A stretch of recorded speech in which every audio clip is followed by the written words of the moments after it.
So in this video I'm going to discuss a little bit about a keynote that James Whittaker did at the UKStar conference.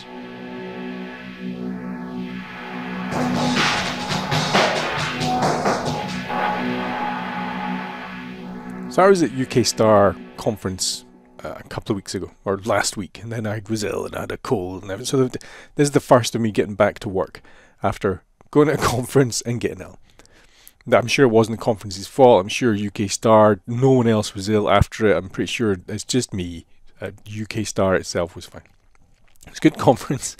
I was there. There's me. I was doing a talk. I was doing a talk with Isabel Evans. We did a talk. A bunch of other people did a talk. I was at James Whittaker's keynote. James Whittaker did the closing keynote.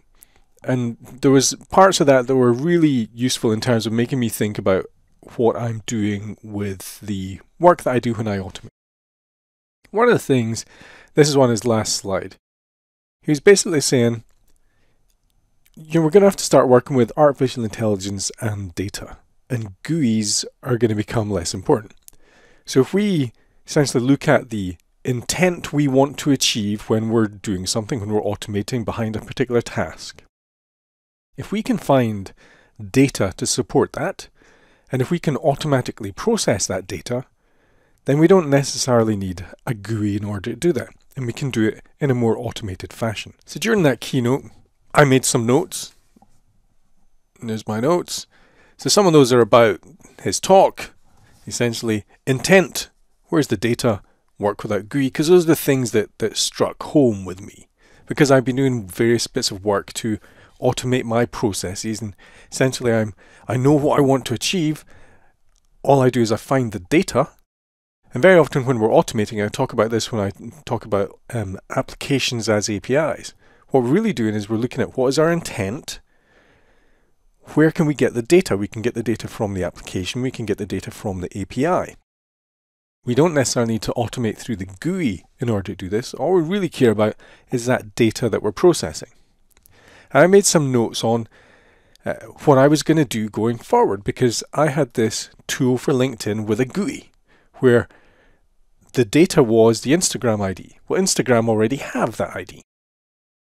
A URL that I'm going to link to from an Instagram post, well, I've already put that in the Instagram post. And a secret code to protect the functionality, because this is a GUI and it's on a production server. Now, if I got rid of the need for me to type anything in, because all the data is already on Instagram, I don't actually need a GUI. Therefore, I don't need a secret code. Therefore, I don't need to have as many security concerns. I don't need to test the GUI. What I focus on is testing the system interaction. Everything becomes a little bit simpler when I start looking in these ways. Now, with Instagram, I know what the intent is. My intent is I'm creating posts, some of them link out to other posts, but I want to capture that information so I can put it all on a page where all those posts. So my intent is I put stuff on Instagram which links to something else. I want a list of all those posts with the links so that people can click on them and see what I'm talking about in the Instagram post.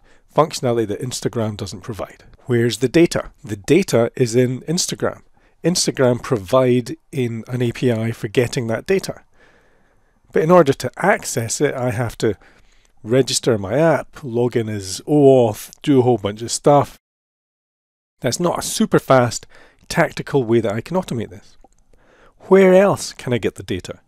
And this is one of the things we have to learn how to do. Where else can I get the data? Because when we are testing applications, we are thinking, what is the oracle for this? Where else can I get information that will help me check whether the system is working? What data can I use to compare against the actual results? What we want are multiple sources of data, multiple ways of collecting the data.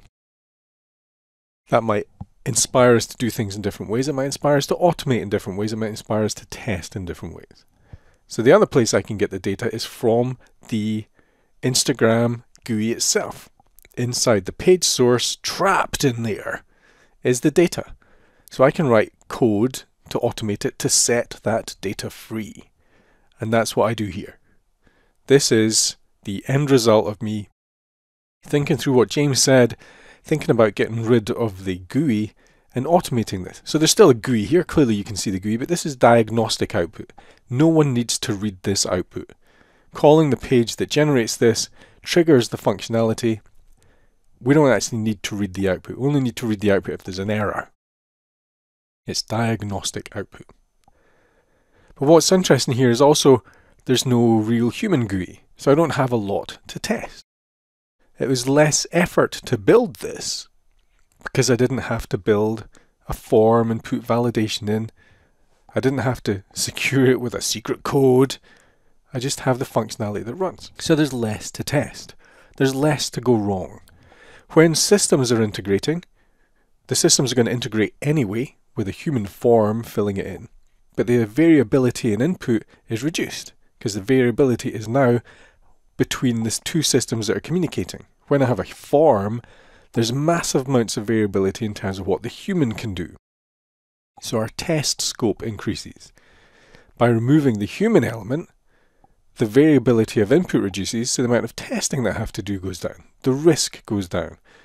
So I've reduced a whole bunch of security risks and functionality risks because I'm just minimizing it even more. I could feed this now into Zapier, so whenever I post something onto Instagram, Zapier triggers this functionality and it automatically does this. I don't need to get involved at all. I could cron job this, so it runs every 20 minutes, regardless of what Instagram is doing. I now have more options around how I trigger this. And in one way you can look at this as I've just simplified my tool, but there's a bigger impact here in terms of when we are automating applications. We have to decide whether we're automating something for the intent behind the automated activity, or are we automating it so that a human can do it easily and create a GUI for that? Because a lot of effort gets spent on building GUIs and tool front ends. If you're on a project and you're automating something and you've decided your testers are not very technical, you might build a GUI to help them automate more easily. So your work goes into not just the intent behind the automating, but the intent that someone has to use it easily. And building GUIs can take time and they need to be tested and they can go wrong, but the actual automated work probably isn't. When we automate applications, we could make it easy for people who do not know how to program by writing keyword-driven automated layers, automated abstractions that are keyword-driven. But then we have to build an interface for taking the keywords and triggering the automated execution from those. We might allow people to write the keyword-driven scripts in Excel. But Excel is not an IDE, it's not a programming environment, so we lose a lot of the code completion aspects that we might get. We lose a lot of the assistant technology that we've built into programming languages. If instead of making it easy for someone because they can then use the tools they know how to use, like Excel, we made it easy by writing code, a code-based DSL, an abstraction that is human readable, and then utilize the code completion within a programming language. We might have to train someone how to start up an IDE and how to write basic code, but we gain the advantage of existing toolset. I don't have any amendment functionality in my program here now, but I didn't have before. But now I could just FTP into the server and edit the files that are automatically generated. At some point I imagine I may need functionality to blacklist certain Instagram posts because I don't want the URLs in there to be linked out. But I don't need that yet. But I can get a lot of the GUI functionality by existing tools like FTP or SSHing into the server or deleting various files. I don't need to build the GUI myself. I can harness other GUIs already, other data sources, other automated processes that already do this. And the more we start thinking about that, utilizing existing tools, not making it necessarily easy for people by giving them tools they expect, but making it easy for people by training them how to do things with existing tools that have more support, might change the way that we automate, to focus in on the intent and to add value more quickly into our process when we automate tactically. These are some of the things that occurred to me during James Whittaker's talk, and in that sense it was useful for me and has led to this after I got over my cold from UKStar. But I'm sure no one else would catch a cold. But have a think in your own automated work, what would happen if you got rid of the GUI? What is the actual intent behind the automated work you're doing? And if it's just data that supports it, where can you get that data from? Now, in the past, I've had to automate metric systems and reporting of work that we've done.